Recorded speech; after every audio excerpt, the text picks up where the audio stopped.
Chairman yields back his time. Does the gentlewoman seek time? Yes. Gentlewoman, Ms. Crockett, recognized for 5 minutes. Thank you, Mr. Chair. I'll be honest and tell you that most of my constituents aren't particularly interested in the finer points of federal financial auditing. But what they do care about is whether their taxpayer dollars are being wasted, whether our military is ready to take on the next threat, and whether our military can continue to keep us and our allies safe.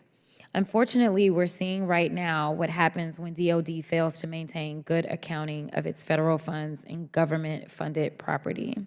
A few weeks ago, the DOD Office of Inspector General issued a report claiming that, quote, DOD did not effectively or efficiently implement accountability controls for items delivered to Taiwan from November 2023 through March of 2024. It continued noting that, quote, 2.7 million rounds of ammunition from the DOD, including some that was expired in a mix of original, loose, and incorrect packaging.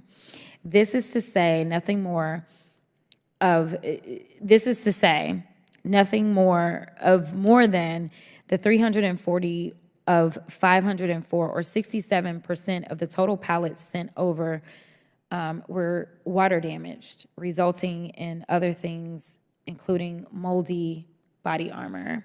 And I'm gonna just pause here really quickly because we just had a larger hearing earlier today that was talking about the threats of the PRC and the idea that we continue to say that we support Taiwan and we stand with them. And then because of our own failures, we are unable to support those that we are trying to help at the same time that we are casting dispersions on this real threat that China presents is problematic, not to mention these are items that essentially could have been necessary for our own protection. These are items that came out of our own stores. And so it doesn't instill the most confidence, but also just the amount of money that was lost.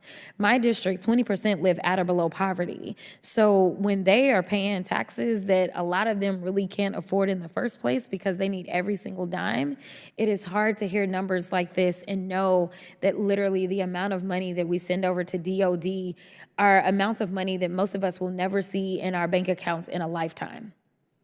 It's a problem. But we also know that there are real threats, as we know that the temperature around the world is a little high right now. And as we are attempting to be good allies, we need to do just that and be good allies. And this is one of the easiest ways that we can start is by making sure that we are holding ourselves accountable for the money that we're spending. DOD's failure to account for and properly oversee its weapons and property funded by taxpayers in my district and across the country is an understatement. National and international security today increasingly relies on good technology, solid record keeping, and cutting-edge data analytics. And every dollar lost to fraud, waste, or abuse means the American people get a less efficient and effective military. Mr. Khan, yes or no?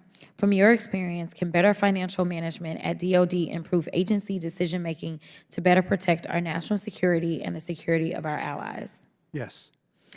Now, going back to the DOD report, the Inspector General stated that because of DOD's failures, our government ended up spending an additional, quote, $618,000 in labor and materials to clean and dry wet and moldy body armor and $113,000 to replace damaged body armor delivered to Taiwan.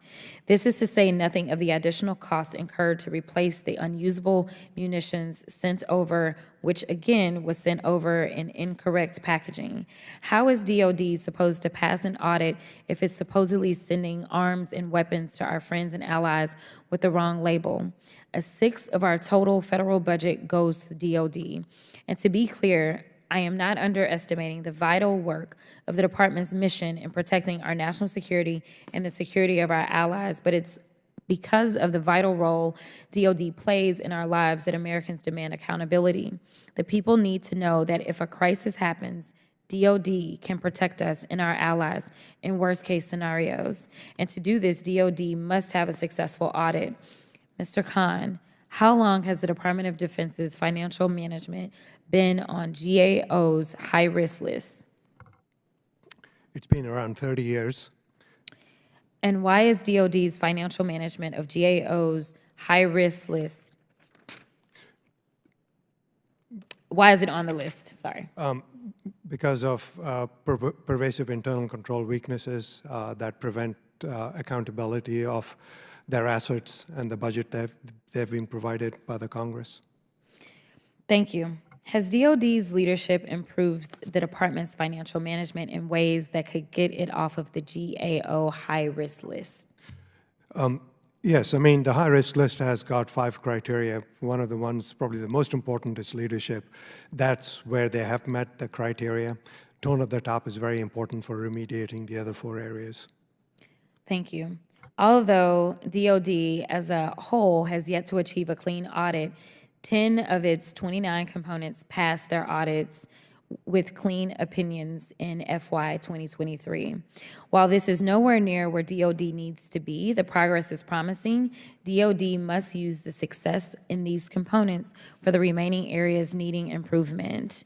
Can I ask one last question, Mr. Chair? Okay.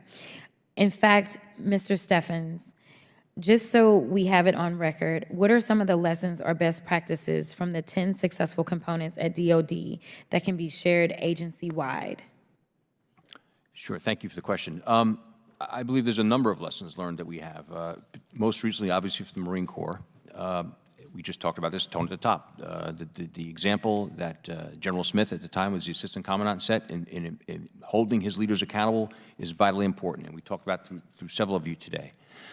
Secondly, the important thing in the Marine Corps, too, is breaking down the stovepipes amongst systems, the acquisition systems and our financial systems, making sure there is free flow of data, the correct data, and the data in the right configurations so a transaction can flow through the purchasing system to the financial system is very important. We learned from that. But aside from the Marine Corps, it also, I think with the Marine Corps, too, is having a very modern, capable enterprise resource planning system, or ERP, in the form of the Defense Agency's initiative system, which they adopted here several years ago, just recently, and it shows that the systems matter, right? So aside from the Marine Corps, I'll go to the Army Corps of Engineers, only because I served as their CFO there for 6 years, and we've had clean audit opinions, to your point. Standardization is so important. Standardization among entities. Let's establish the policy and have all those organizations do it correctly. Now, I will tell you, in the Corps, maybe it was a little bit easier with 44 districts that could operate the same way. It's a little more challenging in the military departments because you have such a differentiation in missions amongst those various commands. But nonetheless, the standardization has to be important, has to be enforced. So those are a couple examples of things that we have learned from Marine Corps, Army Corps of Engineers, and then working closely with your service provider. I think we've learned here recently from organizations that the working capital funds from Defense Information Systems Agency, the partnership you have with the service provider, being vocal, good exchange on what they can provide for you, and DFAS has done that, is also a good example, ma'am. Thank you so much. With that, I'll yield.